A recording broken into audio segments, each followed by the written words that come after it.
Tens of thousands of people in Belarus staged their biggest rally yet against a disputed election. At the same time, President Alexander Lukashenko rejects calls to step down.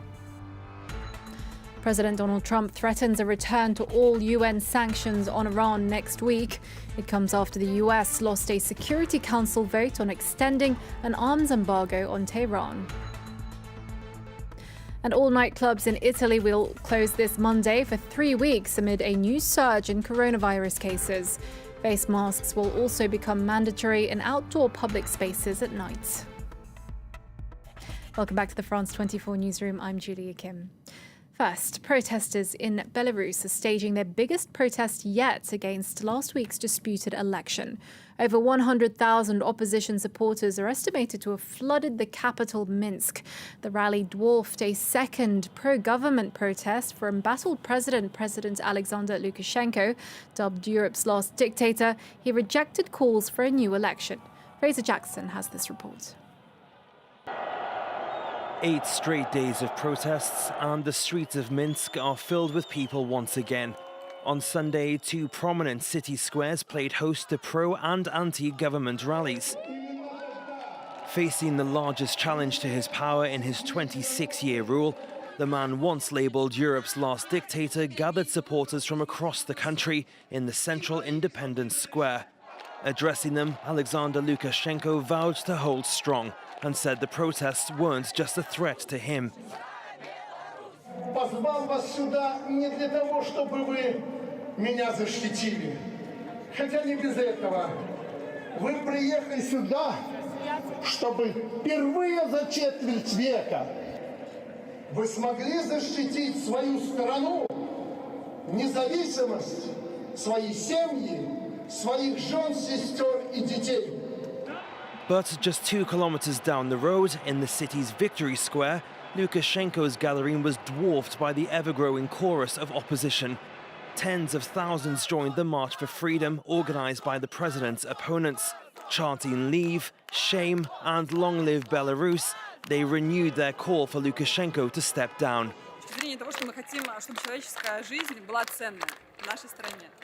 Все, это основное требование.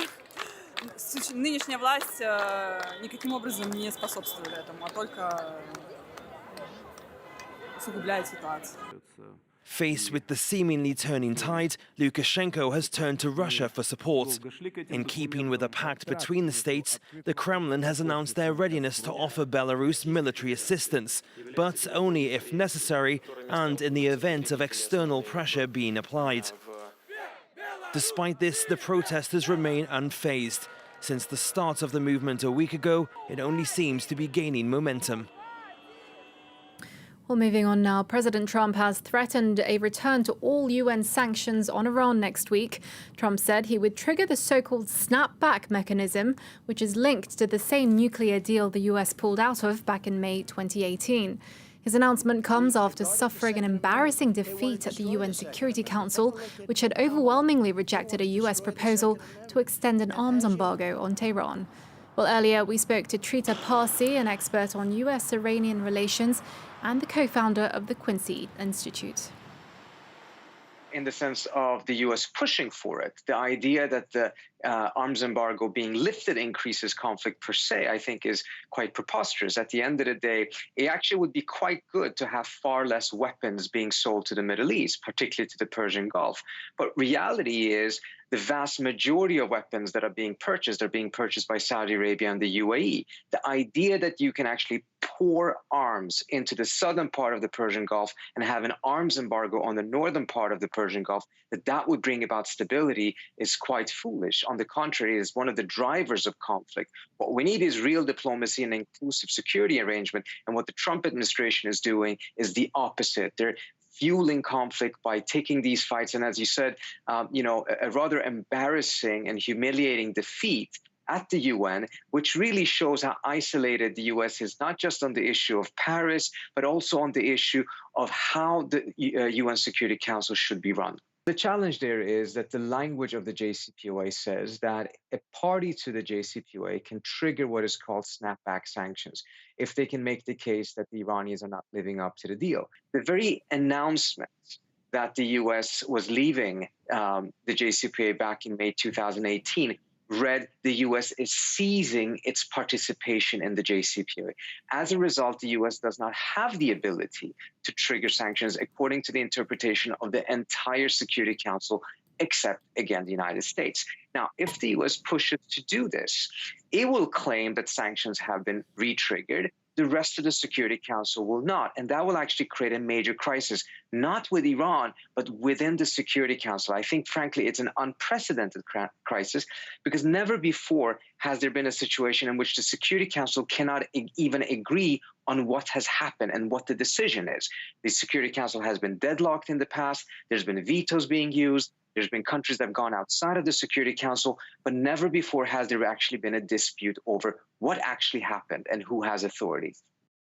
Now, this news coming in from Somalia. At least 5 people have been killed and at least 24 injured in an attack on an upscale beachfront hotel in the capital, Mogadishu. The Islamist group Al-Shabaab detonated a car bomb at the hotel's entrance, and government officials say sporadic gunfire is still coming from inside. The militants are thought to have taken hostages. Now, as the European continent battles a rise in coronavirus cases, France too has seen an alarming spike in new infections. In France, daily new cases have exceeded 3,000 for the second day in a row. The sharp rise has led authorities in the country's 2 biggest cities, Paris and Marseille, to expand the wearing of masks to larger outdoor zones.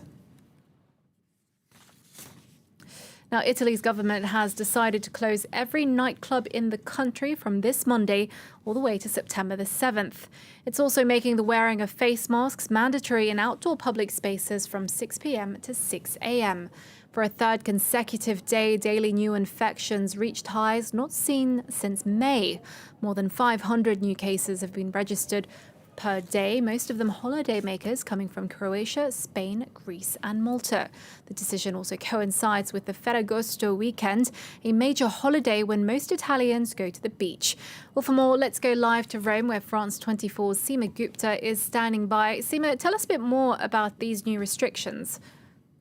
Well, it's as you mentioned, essentially all nightclubs, all discotheques, whether they're indoors or outdoors, on the beach or as part of hotels, essentially they will be closed from Monday onwards, as well as this requirement to wear masks between 6 in the evening and 6 a.m. in the morning for anybody who's at bars or drinking spots, any place where it becomes difficult essentially to social distance. The wearing of masks is now required, and that's at the national level. Now, the new rules have come into place, will come into place on Monday, and it's going to have an impact on that particular sector, if you like. Now, you've got the Nightclub Operators Union saying that they employ some 50,000 people, that this is going to have an impact. They're going to see losses of some 4 billion euros that's been estimated by them, and they're going to want to get compensation from the government. But the government felt that they had simply no choice. They've looked at the number of clusters, infection clusters for COVID-19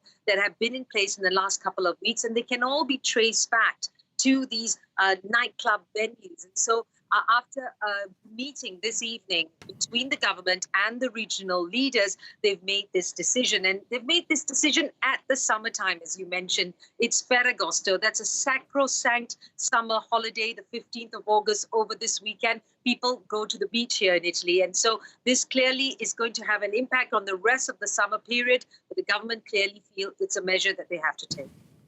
Now, Italy is recording about 5 times as few new infections as France, yet they're taking very firm measures, aren't they?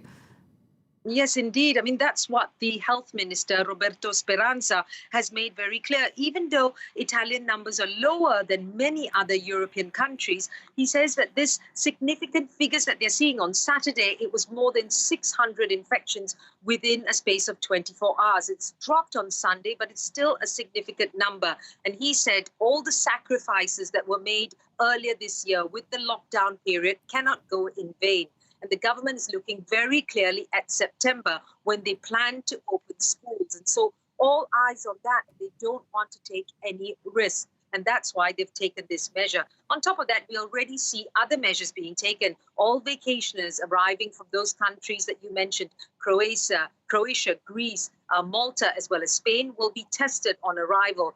And regional governments, as well as individual towns, have been taking measures into their own hands. Some towns have banned bonfires on the beach. They've required masks already, but now this measure has been taken on a national level. Okay, Seema Gupta, we'll have to leave it there. Thank you very much for that. Seema Gupta reporting to us there live from Rome. And that's it from us. There's more news coming up in about 20 minutes' time. Stay tuned.